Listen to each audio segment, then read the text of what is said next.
Lucky हैं कि आपने इस साल बी फार्म में एडमिशन लिया है या फिर आप बी फार्म में एडमिशन लेने का सोच रहे हैं। क्यों आप लकी हैं, ऐसा क्या हुआ इस साल से बी फार्मेसी के अंदर, क्या चेंजेस हुए, और बात कर लेते हैं कि जितने भी यूजी कोर्सेज हैं जो कि 4 साल के होते हैं उसके लिए कंप्लीट नोटिफिकेशन आया है यूजीसी की तरफ से, मतलब यूनिवर्सिटी ग्रांट कमीशन की तरफ से, कि अब आप सीधा 4 साल के ग्रेजुएशन कोर्स के बाद ले सकते हैं किसमें एडमिशन, पीएचडी में एडमिशन। मींस आपको बी फार्म के बाद एम फार्म नहीं करना पड़ेगा, डायरेक्टली आप पीएचडी कर सकते हैं। और साथ ही साथ जैसे ही आपकी पीएचडी कंप्लीट होती है तो आपको भी पता है कि आपको इजीली 50, 60, 70 हजार तक के पैकेज पे किसी भी इंस्टीट्यूट में, किसी भी फार्मास्यूटिकल इंडस्ट्री में या किसी भी रिसर्च सेंटर में रख लिया जाता है। सारी चीजें और कंप्लीट नोटिफिकेशन क्या है आज के इस वीडियो में डिस्कस करेंगे। Hey everyone, this is Sakshi Rajput and welcome to SB pharmacy. सीधा चलते हैं कंप्यूटर की स्क्रीन पे और मैं आपको वो नोटिफिकेशन दिखाऊंगी, साथ ही साथ उसमें क्या क्या पॉइंट मेंशन है वो भी आपके साथ शेयर करूंगी। सो स्टूडेंट्स देखिए, ये है वो नोटिफिकेशन जो कि मैं बात कर रही थी आपसे, जो कि ministry of education university grant commission मतलब यूजीसी की तरफ से है कि आप डायरेक्टली बी फार्म करने के बाद आप डायरेक्टली पीएचडी कर सकते हैं, पीएचडी कर सकते हैं आप डायरेक्टली बी फार्म के बाद। लेकिन इसके जो रूल्स रेगुलेशंस हैं वो थोड़े अलग हैं।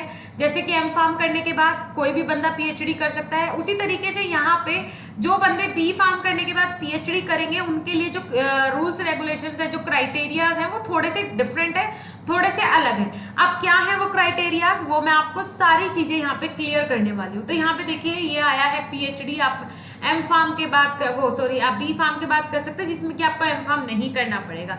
बात कर लेते हैं पॉइंट्स की, जो कि पॉइंट्स इसमें इंपॉर्टेंट है। दीज रेगुलेशन में cold university grant commission minimum standard and procedure for award of PhD degree. ये जो नोटिफिकेशन है ये यूजीसी की तरफ से है और इसमें हम बताएंगे कि जो पीएचडी की डिग्री है उसके लिए कौन एलिजिबल है। ठीक है, अब देख लेते हैं जो मेन हमारे लिए है वो है एलिजिबिलिटी क्राइटेरिया। क्राइटेरिया इसके क्या है? तो फर्स्ट ऑफ ऑल जो यहाँ पे candidate for admission of the PhD program shall has successfully completed first और सेकंड सेमेस्टर, या तो उसका फर्स्ट और सेकंड सेम कंप्लीट हो मास्टर्स का, या फिर अगर उसने क्या किया हो, अगर उसने 3 साल का, मतलब जैसे कि उसने बीएससी की है तो 3 साल की बीएससी हो गई, उसके बाद उसका मास्टर्स का 1 या 2 सेमेस्टर कंप्लीट हो, या फिर उसने क्या किया हो, देखिए यहाँ पे, या फिर उसने 2 साल 2 year 4 semester master degree program किया हो, तब वो पीएचडी कर सकता है। या फिर लास्ट देखिए, candidate seeking admission after 4 year 8 semester bachelor degree with research should have a minimum CGPA 7.5 out of 10। Clear हो रहा है? ध्यान से सुनना मेरी बात। यहाँ पे क्या बोला गया है, ये बोला गया है ये जो नॉर्मल होता है कि अगर आपने 3 साल का ग्रेजुएशन किया है उसके बाद आप फर्स्ट या सेकंड सेम में है मास्टर्स के, तब एडमिशन ले लो। ये भी नया नोटिफिकेशन है। मास्टर्स के बाद तो करते ही है, जो इनका दूसरा है नोटिफिकेशन है, मास्टर्स के बाद तो सभी करते हैं पीएचडी। थर्ड नोटिफिकेशन हमारे लिए इंपॉर्टेंट है, मतलब 4 साल का जो बच्चे ग्रेजुएशन कोर्स करेंगे सीजीपीए उनका होना चाहिए 10 पॉइंट में से कितना, 7.5 उनका सीजीपीए होना चाहिए। ठीक है, जो यहाँ पे दिया है सीजीपीए वो 10 में से 7.5 होना चाहिए। बोलने का मतलब ये है, जनरली अगर मैं बोलूं जिसके 75% है वो इसमें एडमिशन ले सकता है, अदरवाइज नहीं ले सकता। ये कुछ क्राइटेरियाज हैं।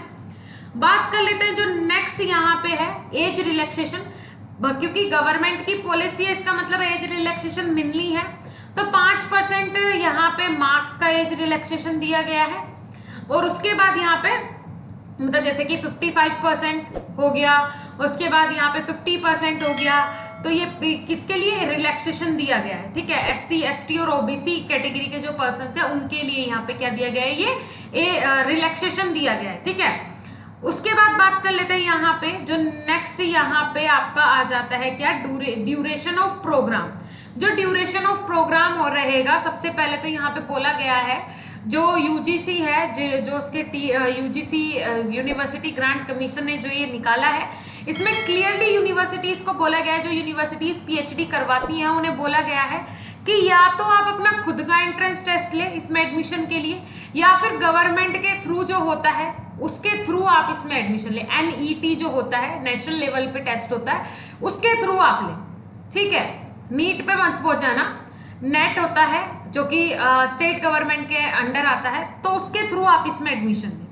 ठीक है। और भी काफी सारी चीजें यहाँ पे दिए, देखिए जैसे कि यहाँ पे क्या दिया हुआ है, कोई पर्सन डिसेबल है, कोई वुमेन के लिए यहाँ पे अलग से रिलैक्सेशन दिया हुआ है, ठीक है।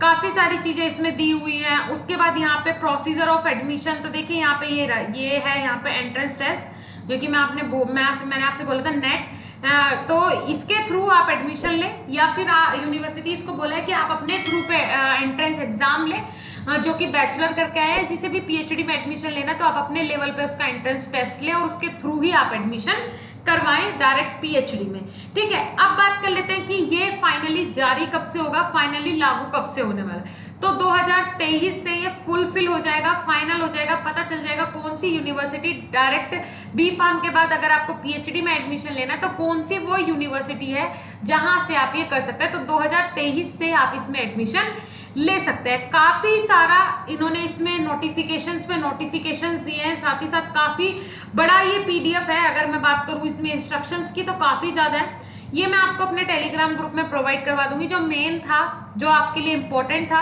वो मैंने आपको बता दिया। फिर पीएचडी स्कॉलरशिप से रिलेटेड है, बाकी भी चीजें हैं, वो ज्यादा मेन नहीं है। मेन है आपका सीजीपीए कितना है, और सीजीपीए 75% के आपके अबाव कब आएगा, जब आपको एक सही गाइडेंस मिलेगा। बी फार्म में आपको सही गाइडेंस मिलेगा, क्योंकि एवरेज मांग रहा है, मतलब 8 सेमेस्टर में 75 के ऊपर ही आने चाहिए, तब आपका जाके सीजीपीए लास्ट में एवरेज 7.5 के अबव बनेगा। क्लियर हो रहा है। तो इसका मतलब ये है कि अगर आप अच्छे से पढ़ते हैं, उसके लिए जरूरी है एक सही कोच का होना, एक सही गाइड का होना।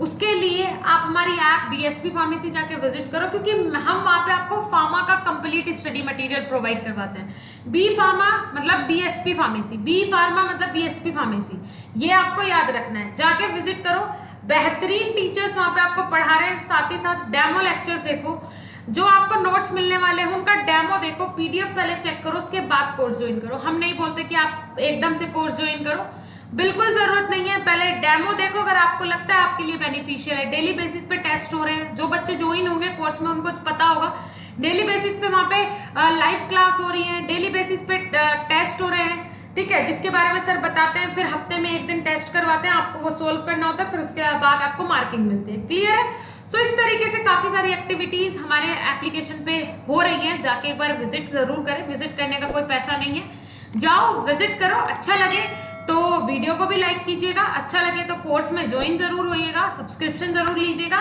मिलेंगे देन नेक्स्ट इंफॉर्मेटिव वीडियो के साथ, तब तक के लिए धन्यवाद।